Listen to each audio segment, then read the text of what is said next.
gentleman from Virginia. Representative Griffith, you're recognized for 5 minutes, please. Thank you, Mr. Chairman. In the National Highway System Designation Act of 1995, the Coalfields Expressway was designated as, quote, a Congressional high-priority corridor. Coalfields Expressway in my part of Virginia is not built. It's not close to being built. The Coalfields Expressway opens up, as you might guess, the Virginia coalfields, so we can shift our economy, but it's not built. It opens up Dickinson and Buchanan counties. We haven't kept our promises from the past. And yet, I hear all kinds of laudatory comments today about last week's infrastructure bill. The new money in that bill for highways and bridges coming to all of Virginia is a few $billions at best. Coalfields Expressway will cost $30 billion plus to complete.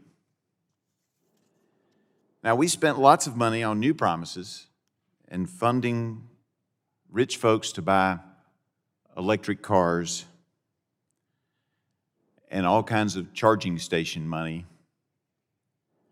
And I checked, the cheapest electric car that I could find was $39,999. A battery, to replace a battery in a car that starts to degrade around 65,000 miles and is generally guaranteed up to 100, but that doesn't mean it's at 100%, but to 100,000 miles. A new battery costs between $5,000 and $15,000. Dickinson County, Coalfields Expressway. According to an article in today's online news, the Cardinal News, household income under $30,000. Mass transit in rural counties is not an option.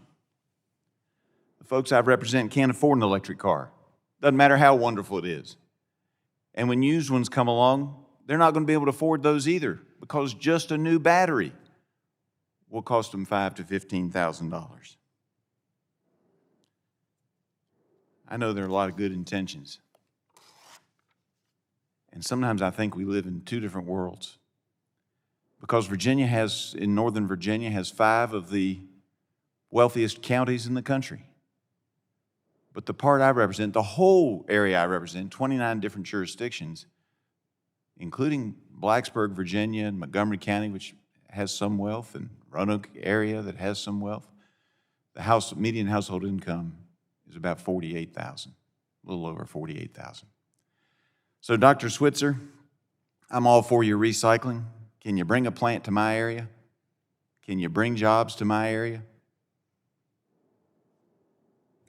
I think there is a tremendous opportunity for, one, domesticating the supply chain, for bringing plants to the United States.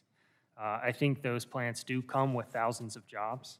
Another point on the cost is, the cost of will they come to an area that doesn't have a good highway system and takes you about an hour to get to an interstate?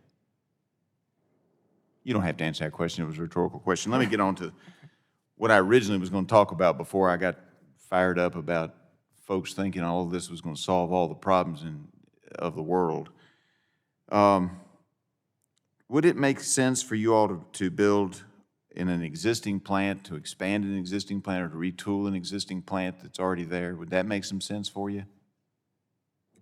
Yes, we're evaluating all options, including what we would call brownfield or existing plants. I appreciate that. And what type of air emissions and waste will your facilities produce? Do you all know? So we're targeting net zero. I mean, our mission is really around driving the reduction of emissions. So we think we need to lead that space and are really targeting zero emissions with as little to no waste, repurposing any waste essentially as byproducts that can be sold into the market. Mr.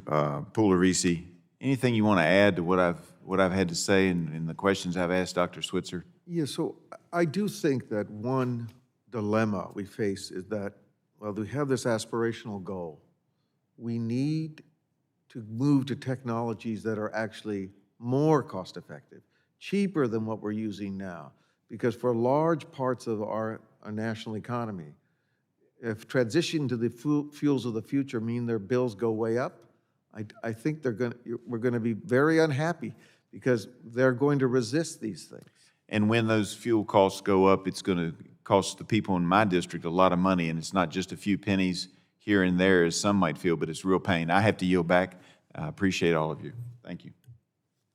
The gentleman yields back. The chair now recognizes the gentleman.